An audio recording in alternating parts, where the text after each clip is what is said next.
Vamos à palavra de Deus nesta manhã. Eu quero convidar você que abra a palavra de Deus comigo. Se você quiser abrir a tua Bíblia, olhar no seu celular, se você não quiser fazer nada disso, é só olhar para lá, tá bom? Que nós vamos ter aí o nosso texto de João 14, um texto muito conhecido. Nós vamos ter João 14, de 1 ao 6. Nós estamos chamando o tema de hoje de Vencendo Vem Jesus, amém? Vamos falar sobre a segunda vinda de Cristo. E queremos usar este texto, a palavra de Deus em João 14, versículo 1 ao 6, diz assim: não se turbe o vosso coração.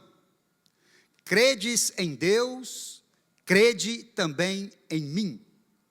Na casa de meu pai há muitas moradas. Se não fosse assim, eu vos teria dito: vou preparar-vos lugar. Quantos dizem amém a isso? Amém. O Senhor Jesus, Ele está afirmando que Ele iria preparar lugar. Fala para o teu irmão, Ele está preparando lugar para você. Versículo 3: e quando eu for e vos preparar lugar, virei outra vez e vos levarei para mim mesmo, para que onde eu estiver estejais vós também. Mesmo vós sabeis para onde vou e conheceis o caminho. Disse-lhe Tomé: Senhor, nós não sabemos para onde vais, e como podemos saber o caminho? Disse-lhe Jesus: eu sou o caminho e a verdade e a vida. Ninguém vem ao Pai, senão por mim. Quantos podem repetir comigo o versículo 6? Disse-lhe Jesus: eu sou...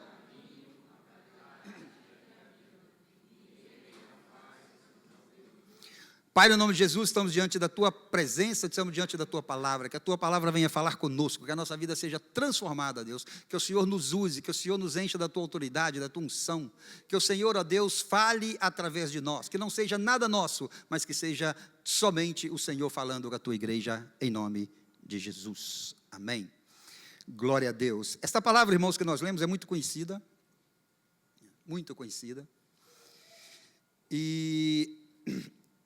eu gosto de muitos textos. Estamos com a tradução, tudo bem aí? Eu gosto de muitos textos, e a Bíblia está cheia de textos que falam e nos dão informações sobre a segunda vinda de Jesus.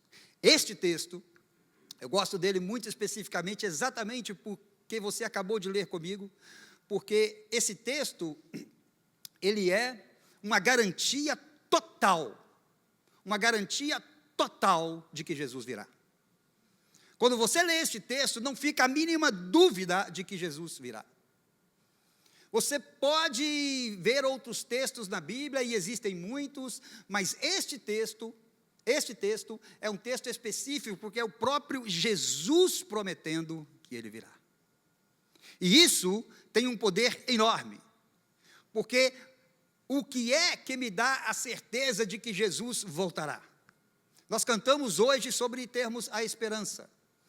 O que é que dá a certeza de que Jesus virá? A certeza de que Jesus virá, ela não vem pelo fato de que eu venho à igreja ou não. A certeza de que Jesus virá, ela não vem pelo fato de que eu sirvo a Deus ou não. A certeza de que Jesus virá, não vem pelo fato de que eu sou boa pessoa ou um bom crente. Nada disso é certeza de que Jesus virá. Neste texto fica claro, e a certeza de que Jesus virá é a promessa do próprio Jesus. A promessa de Jesus, ela é infalível. A Bíblia não erra. A Bíblia não precisa nem sequer de ser atualizada, como alguns dizem por aí. Billy Graham disse que a Bíblia está mais atualizada do que as notícias de amanhã. Não precisa de atualização alguma. Quando nós, então, lemos esse texto, nós entendemos isso, então, que a primeira parte da promessa, veja bem que a primeira parte da promessa é uma informação do Senhor Jesus. Ele diz assim, ó: na casa de meu pai, o que é lá? Muitas moradas. Ele está falando de algo que ele conhece. Você já descreveu a sua casa para alguém? Você comprou uma casa talvez, e você descreve esta casa, e a pessoa que está lá, o seu familiar do Brasil, aí você descreve a sua casa como ela é, e aquela pessoa então pode imaginar como é a casa, aquela pessoa pode então ter uma ideia de como é a casa. Jesus, ele conhece bem a casa, porque ele veio de lá. Então Jesus, ele começa a falar para nós o que é que tem lá, como será lá, e ele então fala isso, ele então nos dá esta informação importante: há muitas moradas lá. Se ele disse, é porque realmente há, sim ou não? Se ele falou, é porque há, porque ele está falando de algo que ele conhece. E depois, Jesus vai dizer assim, ó: vou preparar-vos lugar. Irmãos, essa frase de Jesus é o suficiente para nós nos deleitarmos nela. Vou preparar lugar para você. Vou preparar lugar para vocês. Aí ele vem dizendo assim, ó, versículo 3, e quando eu for, né? Porque Jesus, ele estava com os discípulos. Os discípulos não faziam nem ideia do que ia acontecer, e ele diz, e quando eu for e vos preparar lugar, agora vem a certeza da volta dele. E quando eu for e preparar para vocês o lugar, então eu virei outra vez, para quê? Para levar você, para que onde eu estiver, você também esteja comigo. Glória a Deus. Na promessa dele temos a segurança da nossa salvação. Irmãos, olha, nós não seremos salvos. Nós já fomos salvos. E por isso nós somos salvos. Sabe? Nós não teremos que ser salvos para ir para o lugar que Jesus está preparando para nós. Porque nós já fomos salvos. Você foi salvo, a Bíblia vai dizer que você foi salvo, meu irmão, há muito tempo atrás. A Bíblia vai dizer que você foi salvo desde antes da fundação do mundo. Não me pergunte como, porque é sabedoria demais de Deus para que eu a entenda. Mas é isto que a palavra de Deus diz. Então você é salvo, a nossa salvação ela foi completamente consumada na cruz. E no dia que você aceitou isso, você creu nisso, você então teve o seu nome de uma maneira escrito no livro da vida, onde é que nos dá a entender a palavra que o nosso nome já estava escrito no livro da vida desde antes da fundação do mundo. A salvação que nós temos é a salvação que nos dará o direito de morar na casa que Jesus foi preparar para nós. Agora deixa eu te explicar uma coisa. Falta um componente muito importante para que você possa ir morar onde Jesus está preparando para mim e para você. Falta a salvação do corpo que a Bíblia chama de corpo do pecado. Este corpinho bonito que você investe tanto nele, tá bom? Este corpinho bonito que você malha, que você vai na academia, que você faz operação estética, este corpinho bonito que você investe na saúde, e nós precisamos de fazer isso mesmo, este corpo que você tem e que te dá tanto trabalho mantê-lo, este corpo a Bíblia chama de corpo de pecado. Corpo de pecado. A Bíblia chama este corpo de pecado, por quê? Porque ele é um corpo corruptível. Ele é um corpo que se corrompe, ele é um corpo que cede às tentações, ele é um corpo que quando não entende o que Deus está fazendo, ele se desespera, ele é um corpo que quando tem vontade de se corromper, muitas vezes ele cai na corrupção, ele é um corpo que quando se vê na tentação, às vezes da mentira para se dar bem, ele vai pelo caminho mais fácil. Este corpo é o corpo de pecado e é assim que a Bíblia o chama. Você, nem eu, nem ninguém poderemos entrar nos lugares que Jesus está preparando para nós com este corpo. Este corpo precisará então passar pelo processo que a Bíblia chama de processo da glorificação. É o mesmo processo que passou o corpo de Jesus depois da sua ressurreição. Romanos 8, 29 e 30 diz que porque os que dantes conheceu também os predestinou para serem conformes à imagem de seu Filho, a fim de que ele seja o primogênito entre todos os irmãos. E o 30, e aos que predestinou, a este também chamou, e aos que chamou, a este também justificou, e aos que justificou, a este também glorificou. Está vendo o processo que acontece? Este é o processo, até que nós cheguemos entremos no processo da glorificação, você veja que todos os termos estão falando aqui, e Paulo usa tudo no passado, já aconteceu. É por isso que você precisa de entender que você jamais poderá perder a tua salvação, jamais. Não tem inferno algum que possa tirar de você o bem mais precioso que Jesus te deu. Ninguém pode perder. Uma vez que você foi salvo antes da fundação do mundo, a coisa mais contraditória que um crente pode dizer é que ele pode perder a salvação dele. Jamais você poderá perder, porque não foi você que conquistou. Jamais você poderá perder, porque Deus, Ele não errou com você. Antes da fundação do mundo, Deus, já sabendo que você iria aceitar o Filho como Salvador, Ele então te elegeu, Ele então te escolheu. Deus não enganou com você. Se a salvação se perdesse, Billy Graham diz, se a salvação se perdesse, nós teríamos que viver para mantê-la, e só isso faria da nossa vida um inferno. Mas esse não é o nosso tema, isso é para outra pregação, tá bom? Efésios 1, 3-5 diz, bendito Deus, Pai do nosso Senhor Jesus Cristo, o qual nos abençoou com todas as bênçãos espirituais nos lugares celestiais em Cristo, como também nos elegeu, quando? Nele, antes da fundação do mundo, para que fôssemos santos e irrepreensíveis diante dele em amor. Versículo 5, olha, e nos predestinou para filhos de adoção por Jesus Cristo, para si mesmo, segundo o beneplácito da sua vontade. Com o corpo glorificado, venceremos e poderemos então morar, onde Jesus está preparando casa para nós, com o corpo glorificado. O que precisamos entender, meus irmãos, é que este corpo com o qual nós estamos aqui hoje, este corpo que a Bíblia chama também de templo do Espírito Santo, mas este corpo, ele também, a Bíblia chama este corpo de casa terrestre deste tabernáculo.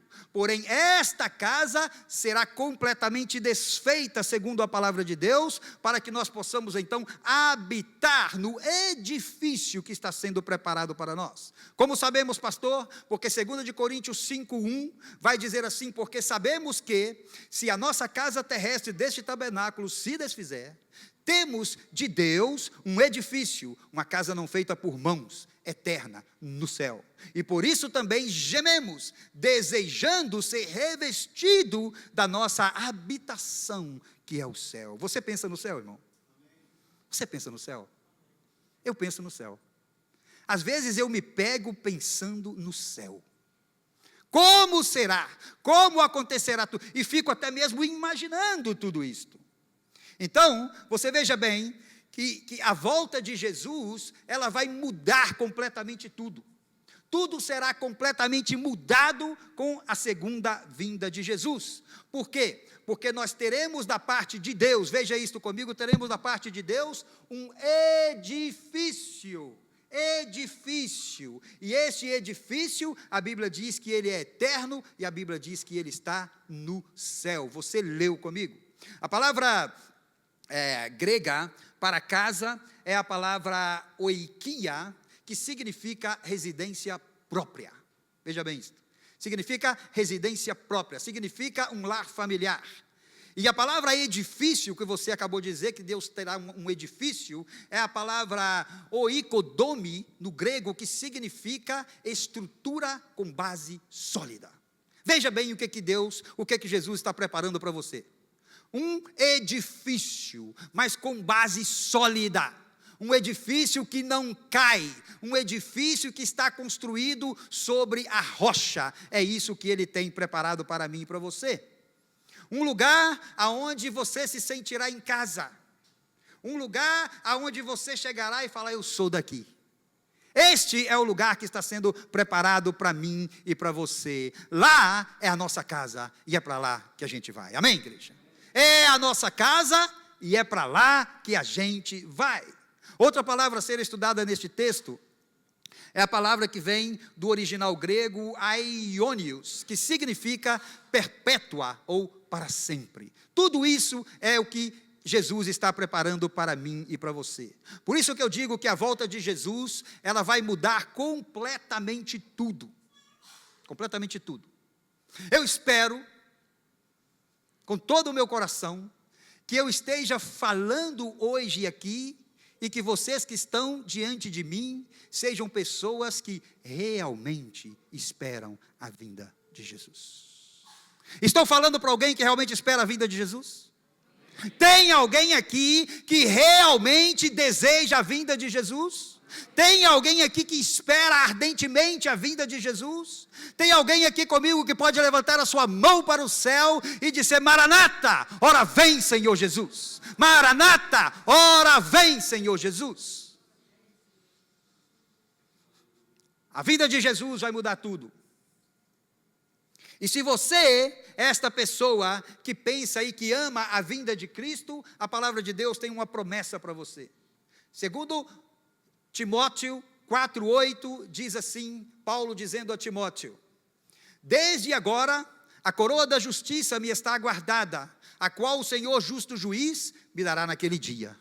E não somente a mim, mas também a todos os que amarem a sua vinda. Se você ama a vinda de Jesus, deixa eu te informar que, segundo o texto que você acabou de ler, existe uma coroa preparada para você como prêmio. Se chama coroa da justiça. Essa coroa está preparada para você. Talvez você não sabe muito bem, e eu também não entendo, porque nós vemos tanta injustiça, somos injustiçados às vezes, cometemos também injustiça às vezes. Então, isto tudo vai acabar, porque nós seremos premiados com a coroa de justiça. A pergunta que eu quero lhes fazer é a seguinte: o que pode ser melhor do que isto? O que pode ser melhor do que isso, Rodrigo? Tem alguma coisa que pode ser melhor do que isso, João? Tem algo que pode ser melhor do que morar em uma casa como esta que está sendo edificada para a gente no céu, irmão?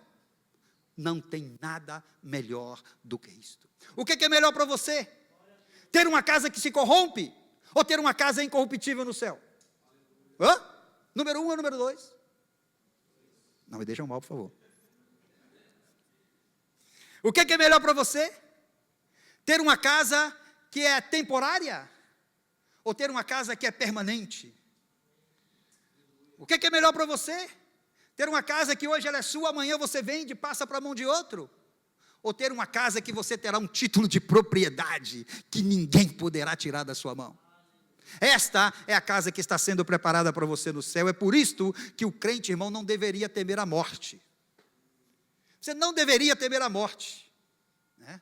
Porque a morte é simples e puramente o início da vida eterna com Cristo.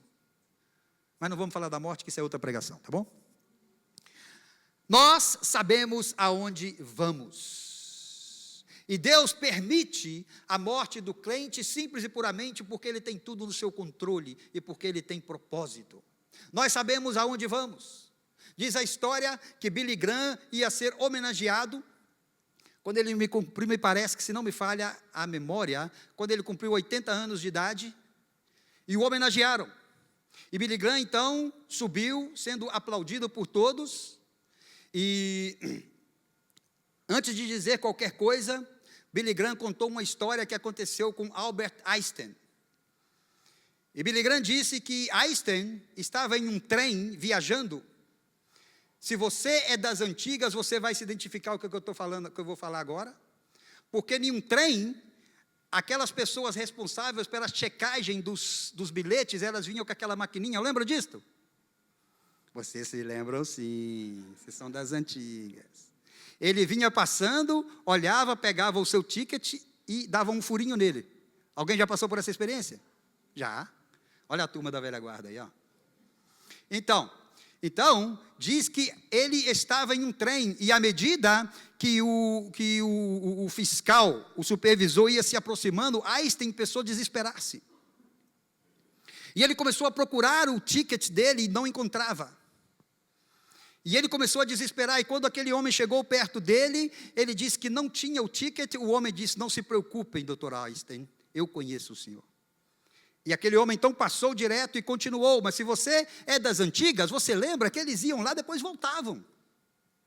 E ele então, quando volta, ele encontra Einstein ainda procurando aquele bilhete. E ele então diz para Einstein: Mr. Einstein, não se preocupe, eu conheço o senhor. Einstein diz para ele: meu filho, eu não estou procurando o bilhete para mostrar para você. Eu estou procurando o bilhete porque ele tem a cidade onde eu devo parar. É que eu não sei para onde eu vou. Billy Graham então disse: algum dia vocês acordarão e receberão a notícia de que Billy Graham partiu, de que Billy Graham não estará mais com vocês. Não se preocupem, Billy Graham sabe para onde ele vai. Eu sei para onde eu vou. E se você sabe para onde você vai, é porque você lê a palavra de Deus e entende, e você entende então que a tua esperança não está em nada daqui, mas a tua esperança está nas coisas de lá. Um estudo escatológico rápido da palavra de Deus nos leva a entender essa sequência de fatos que acontecerão, e é importante que você venha comigo para entender onde queremos chegar nesta manhã. Iremos ao céu, depois retornaremos com Cristo. Lembre-se, meu irmão, que estaremos no céu, enquanto na terra estará acontecendo, porque a Bíblia é clara, e ela nos dá a entender que nós seremos raptados. A palavra do texto original é uma palavra que diz que nós seremos arrebatados, e encontraremos com o Senhor no ar. Quando começa isso, pastor? Com a assinatura do tratado de paz entre Jerusalém e seus inimigos, com o aparecimento, não sei se está bem essa palavra em português, ou a aparição, obrigado, do anticristo, que primeiramente aparece como um agente de paz. Primeiramente ele aparece para enganar. Passarão então, dará início então a esse período de 7 anos, que é dividido em 3 anos e meio, 2 tempos, aonde o inimigo nos primeiros 3 anos e meio, ele se declara como um agente de paz. Ele diz que por causa dele existirá paz entre Israel e seus inimigos. Mas na metade, ele então rompe o tratado de paz, e os outros 3 anos e meio seguintes será um tempo dividido então, aonde ele realmente dirá quem ele é. E aí então acontecerá na terra algo que a Bíblia chama de dia de dores, onde ele revelará realmente quem ele veio para ser. Como sabemos, pastor? Porque Daniel, capítulo 12, 7, nos dá uma iluminação, dizendo que se trata de um tempo, 2 tempos e metade de um tempo. Ora, se você divide os 7 anos em tempos de 1 ano cada, você então entende a profecia. 7 anos, 7 tempos de 1 ano cada. 1 tempo, 1 ano. 2 tempos, mais 2 anos. Metade de um tempo, meio ano. Por isso, 3 anos e meio, ele então rompe. E a Bíblia diz, em Daniel 9, 27, a Bíblia diz que ele firmará então a aliança com muitos por 1 semana, e na metade da semana fará cessar o sacrifício e a oblação, e sobre as asas da abominação virá o assolador. Segue comigo então com muita atenção, por favor.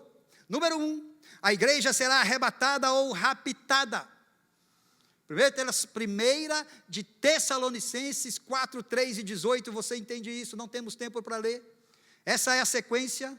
Número 2, a igreja é raptada, e a igreja então entra no céu com o Senhor Jesus, e começa no céu aquilo que a Bíblia chama de o tribunal de Cristo. 1 de Coríntios 3, 13 a 15 nos fala disto.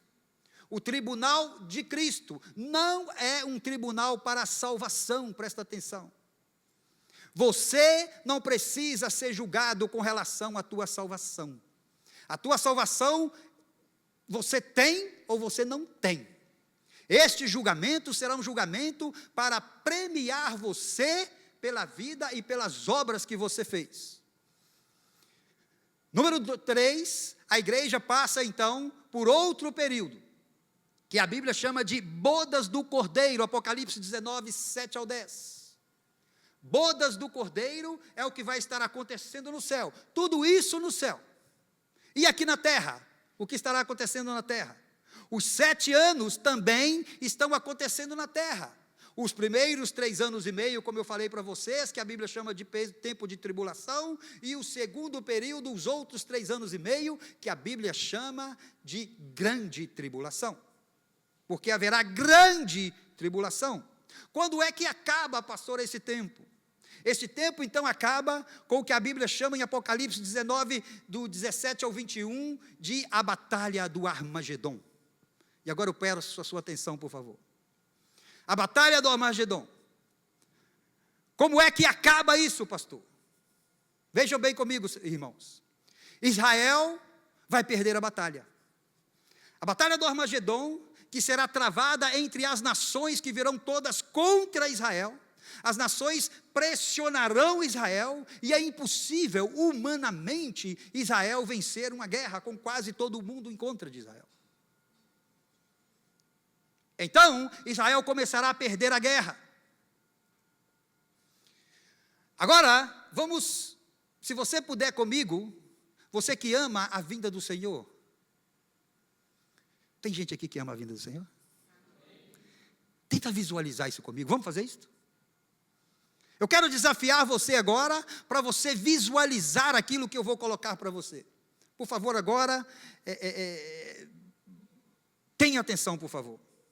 Abra o teu coração, o teu entendimento, a tua alma, para que você possa entender isto, porque se você entender isso, irmão, nenhum agente do inferno jamais poderá colocar dúvidas na sua vida de que Jesus volta ou não volta. A batalha está sendo travada no vale do Armagedom. Todas as nações, praticamente todas, vêm contra Israel. Israel agora está lutando. Israel está lutando, mas Israel está perdendo a batalha. Visualize isso. Uma guerra onde uma nação pequena está sendo pressionada por todas. Quando Israel entende, então, que não pode vencer a batalha, não tem como vencer a batalha, acontece aquilo que acontece com todo crente que está passando em luta, todo crente que está passando uma luta e que ele sabe que humanamente é impossível ele vencer só. O que acontece com o crente quando ele está enfrentando um tempo tão difícil que ele sabe que humanamente ele não pode sair daí?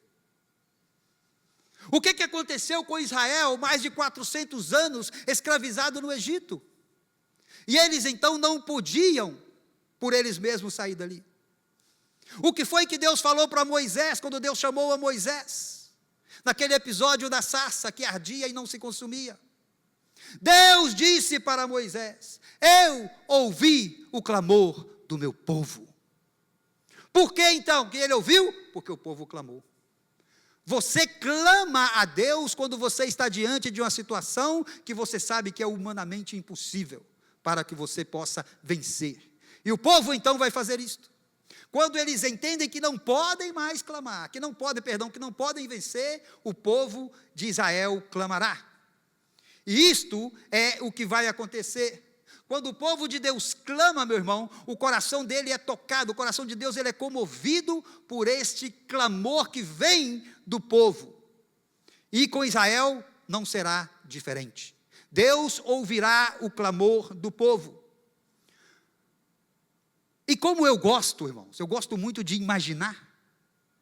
Eu fico pensando qual será o clamor de Israel. Talvez o Salmo 121, quando o salmista diz: olho para os montes, de onde me virá o socorro? O meu socorro vem do Senhor, que fez os céus e a terra. Ora, se Ele fez o céu e a terra, se Ele teve poder para fazer o céu e a terra, não terá Ele poder para livrar você da pior situação que você está vivendo? Se Deus criou o céu e a terra, se Deus é um Deus que escuta o clamor do seu povo, se Deus é um Deus que nunca, jamais abandonou o seu povo, abandonará Deus Israel neste momento difícil? Ou talvez, o clamor do povo será: Senhor, como muitos salmistas fizeram. Quando você lê os salmos, você vai encontrar que os salmistas, muitas vezes, eles oram desta maneira. Os salmistas, eles pedem a Deus, para Deus se lembrar deles. Você não ora assim? Senhor, lembra que eu sou teu filho. Senhor, lembra da minha casa, lembra da minha família. Senhor, lembra que eu sou teu filho, lembra que eu, sabe, não foi a oração de Ezequias, por exemplo, no seu leito de morte. E Deus então ouve esta oração. Talvez então será este: Senhor, o povo clamará: Senhor, lembra-te da aliança que fizeste com nosso pai Abraão. Lembra, Senhor, da aliança. Por que é bom lembrar? Porque Deus, ele não rompe alianças. Deus é o Deus que promete e que cumpre. E qual foi a aliança feita com Abraão? De Abraão ele faria uma grande nação. Lembram dessa história? Ele abençoaria quem o abençoasse e ele amaldiçoaria quem o amaldiçoasse. Paulo nos mostra e nos dá esta certeza em Gálatas 3,16, quando Paulo escreve assim aos Gálatas: ora, as promessas foram feitas a Abraão, e a sua descendência. Agora veja bem comigo, que isso aqui é muito importante para você entender que é para você. Vai dizer assim, não diz, e as descendências, como falando de muitas, mas como de uma só, e a tua descendência, que é Cristo. Uma só. E a tua descendência que é Cristo. Mas pastor, eu não sou judeu, eu não tenho descendência de Abraão. É em Cristo que seria o descendente de Abraão. Nós cantamos hoje que ele é descendente de Davi, Davi é descendente de Abraão. Veja bem, meu irmão, em Gálatas 3,29, ele vai vir neste combo da Bíblia para te abençoar, e vai dizer assim, Gálatas 3,29 vai dizer assim: e se sois de Cristo, então sois descendência de Abraão, e herdeiros conforme a promessa. Se você é de Cristo, você tem direito à herança. Se você é de Cristo, você é descendente de Abraão. E você tem direito a morar na casa onde Jesus está preparando para você. Com base nesta promessa do Deus que promete e cumpre as suas promessas. Esta é a nossa base, do Deus que fala e faz, do Deus que não abandona, do Deus que é Deus em todas as situações, e com base no Deus que responde o clamor do seu povo. Lembrem-se que a igreja está no céu, e na terra está acontecendo a tribulação. Passa todo este período, e a igreja continua no céu. E Jesus com a igreja no céu. Bodas do Cordeiro. Estamos vivendo com ele a boda do Cordeiro. De repente, mais uma vez, pastor Wagner imaginando. De repente, tudo para no céu. Tudo para no céu. Tudo para porque Jesus está comigo e com você. Olha para o irmão que está do teu lado. Fala assim: você vai estar comigo na boda do Cordeiro. Creia nisso, meu irmão. Creia nisso. Você vai estar comigo. Agora estamos todos com Jesus desfrutando da boda do Cordeiro. De repente, Jesus escuta um clamor que vem da terra. Israel está clamando. Jesus diz: para tudo. Para a boda, para tudo, porque eu estou ouvindo um clamor, o meu povo está clamando. E como o meu povo está clamando, a gente vai parar tudo e a gente vai socorrer o meu povo. Só que tem uma coisa: Jesus agora, ele virá para socorrer a Israel, mas eu e você viremos com ele. Glória a Deus, aleluia. Nós viremos juntos com Jesus. Como sabemos, pastor? E onde acontecerá? São tantas perguntas, não posso responder para você todo em apenas um estudo. Ele descerá no Vale das Oliveiras, exatamente no Vale das Oliveiras. Como sabemos, pastor? Porque Zacarias 14,4 nos diz. E naquele dia estarão os seus pés sobre o Monte das Oliveiras, que está em frente de Jerusalém,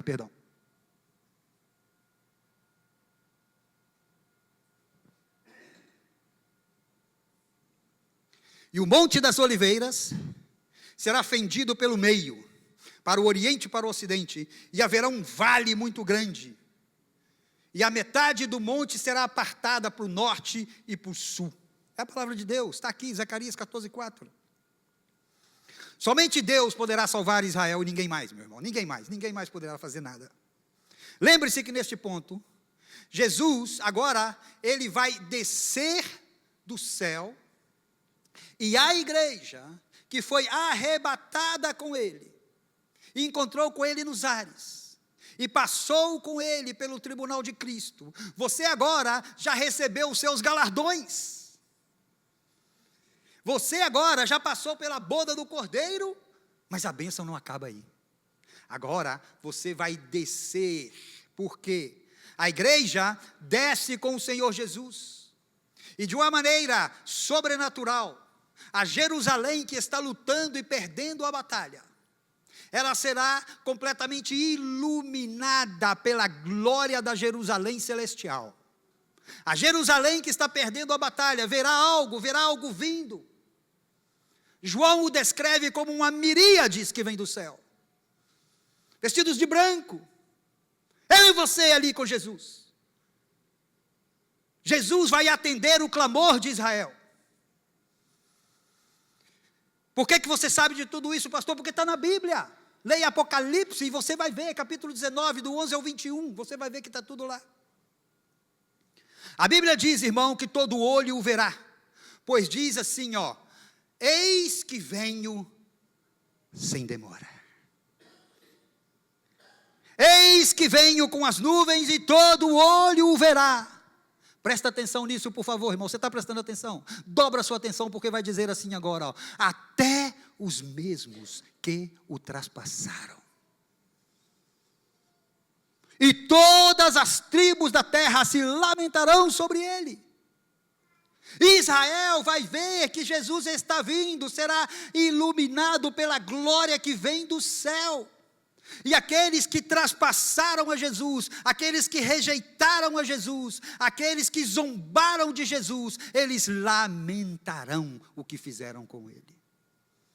Agora, Israel então olhará e verá e lamentará tudo isto. Porque diz assim, todas as tribos da terra se lamentarão sobre ele. E o socorro do Senhor então será este, meu irmão. Estamos quase acabando, presta atenção por favor. Apocalipse também, 19, não temos tempo para ler tudo, mas diz assim, e a besta foi presa e com ela o falso profeta que diante dela fizera sinais com que enganou os que receberam o sinal da besta e adoraram sua imagem. Estes dois foram lançados vivos no lago de fogo e arde com enxofre. E os demais foram mortos com a espada que saía da boca do que estava sentado sobre o cavalo, e todas as aves se fartaram das suas carnes. É a vitória completa de Jesus. É por isso que nós estamos chamando essa pregação de Vencendo Vem Jesus. Lembra da canção? É por isso que nós estamos chamando de Vencendo Vem Jesus, porque ele virá e ele vencerá. O Deus que nunca perdeu a batalha. Depois disso precisaríamos de tempo, mas a cronologia rápida diz que no capítulo 20 de Apocalipse, que Satanás, que a Bíblia chama também de o dragão, que a Bíblia chama também de a serpente antiga, ele será amarrado por 1000 anos, e será lançado em um poço, que a Bíblia chama de poço sem fim, e será colocado um selo sobre ele. Sabe para quê? Para que ele não engane mais as nações durante 1000 anos. E ele será preso e atado e selado, e por 1000 anos, ele não poderá fazer mal algum a ninguém, jamais. Ou durante esses 1000 anos. Nós, a igreja, entraremos então no milênio com Jesus. Quantos creem? Nós entraremos então no milênio com Jesus, 1000 anos de paz. 1000 anos de paz. Nós entraremos então nesses 1000 anos com os nossos corpos glorificados. O que é o corpo glorificado, pastor? É o corpo que o pecado não pega ele. Falando bem a brasileira, né? É o corpo que não cede às tentações. Agora a Bíblia vai dizer que nós vamos viver por 1000 anos em paz, onde será pregado o evangelho do reino. Não é mais o evangelho da salvação, irmãos. Acabou a oportunidade de salvação. Agora é o evangelho do reino. O momento da salvação é agora, ou até mesmo durante a tribulação, depois acabou. Aí a Bíblia vai dizer que nós viveremos juntos por 1000 anos em paz. No fim acaba o milênio. Estou falando muito rápido para vocês, né? Porque cada ponto desses necessitaria uma pregação.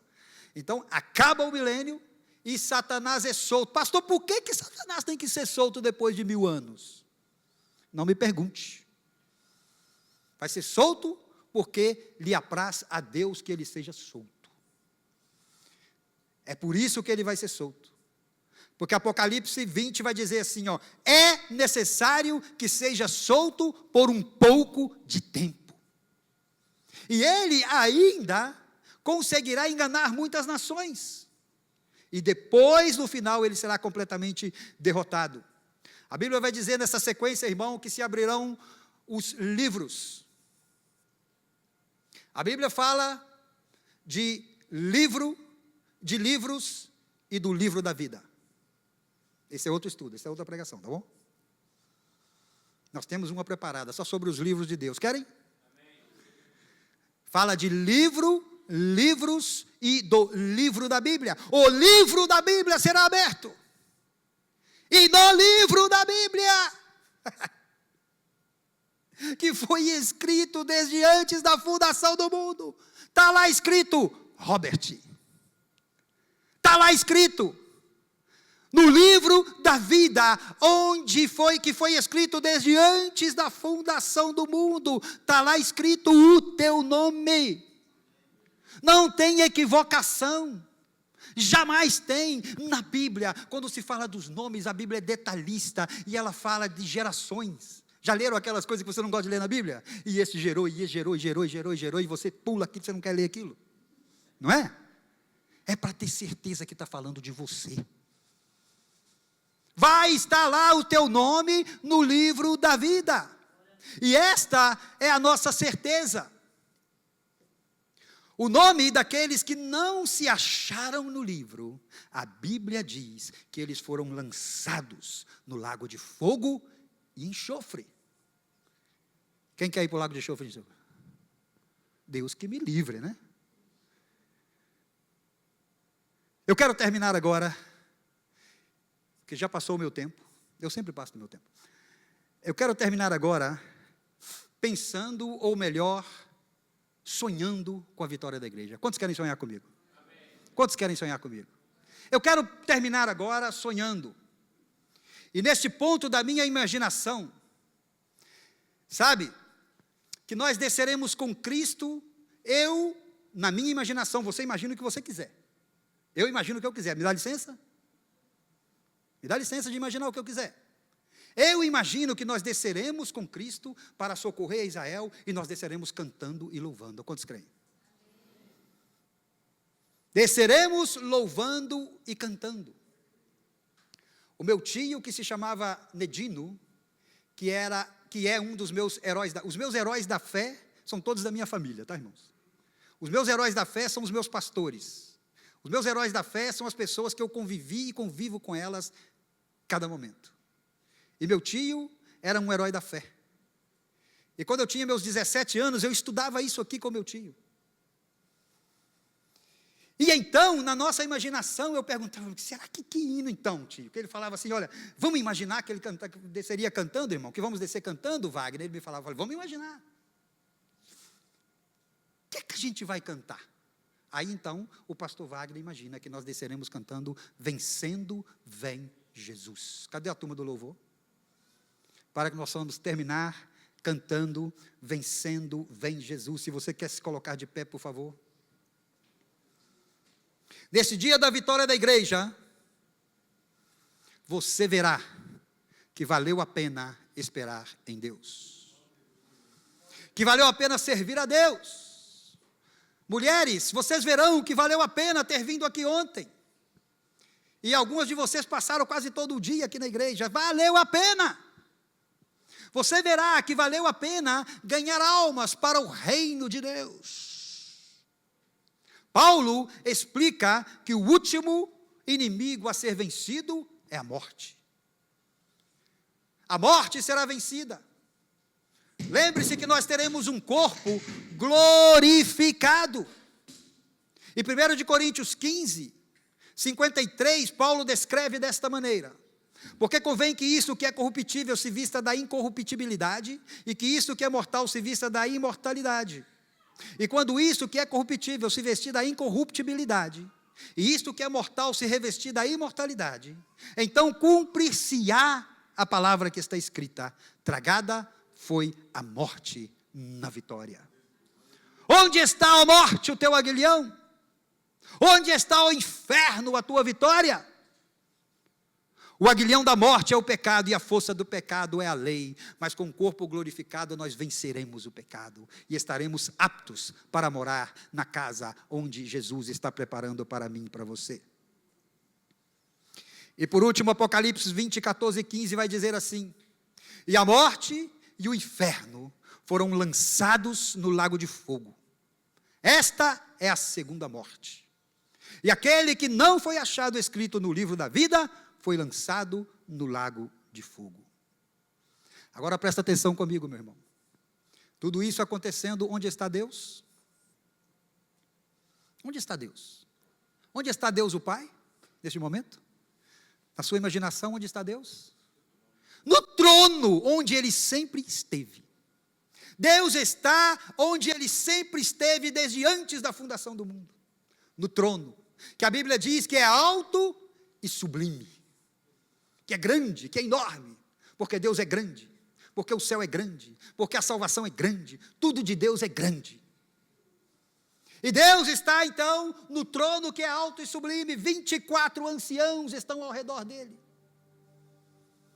Louvam o tempo todo cantando: santo, santo, santo é o Senhor, aquele que era, que há, que é e que há de vir. Deus está no trono. E nesse aspecto, nesse ponto, o meu tio Nedino falava para mim: Wagner, olha que maravilha que vai ser isto. Eu me emociono para falar dele, porque eu aprendi muito com ele. E ele então me falava assim: Wagner, olha meu filho, que bênção que vai ser. Deus está no trono, Jesus já venceu, agora a igreja está com ele, já passou tudo. Agora, Jesus chega com a igreja e apresenta para Deus. Jesus apresenta a igreja para o Deus Todo-Poderoso que está no trono. Você imagina o que quiser, meu irmão, mas eu imagino a igreja diante do Pai, chorando de emoção. A igreja que chorou de tristeza por algum dia, agora vai chorar de emoção por estar na frente do Pai. Você que chorou pelas lutas dessa vida, você vai estar na frente do Pai. Você que chorou pelas decepções da sua vida, você vai estar diante do Pai. E o seu choro será um choro de emoção na presença do Deus poderoso, aquele que é, que era e que há de vir. Eu, se fosse você, glorificava mais a Deus. Agora o choro é de emoção, e as lágrimas vêm no rosto meu e no seu, no rosto da igreja, por estarmos diante do nosso Criador. E a Bíblia tem uma promessa para você, e com essa sim eu termino por hoje. Diz 21 de Apocalipse, do 4 ao 7, uma promessa para mim e para você. Escute bem a promessa: Deus limpará de seus olhos toda lágrima, e não haverá mais morte, nem pranto, nem clamor, nem dor, porque as primeiras coisas são passadas. E o que estava assentado sobre o trono diz: eis que faço nova todas as coisas. E disse-me, ele dizendo para João: escreve, porque estas palavras são verdadeiras e fiéis. E disse mais: está cumprido. Eu sou o alfa e o ômega, o princípio e o fim.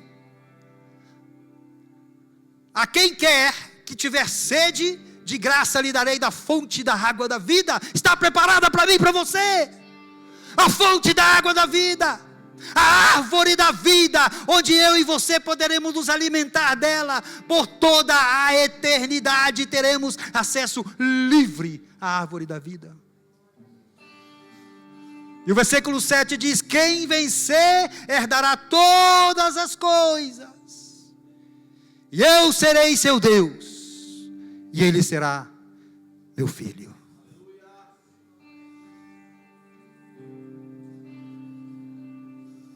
Eu serei seu Deus, herdaremos todas as coisas. Tudo que Jesus está preparando para mim e para você, nós vamos herdar. Toda casa, todo edifício, todo lugar, toda coroa, todo prêmio, todo talento, todo dom que está preparado para que nós possamos viver com Ele pelo resto, por toda a eternidade. Eternidade é mais que para sempre, é eterno.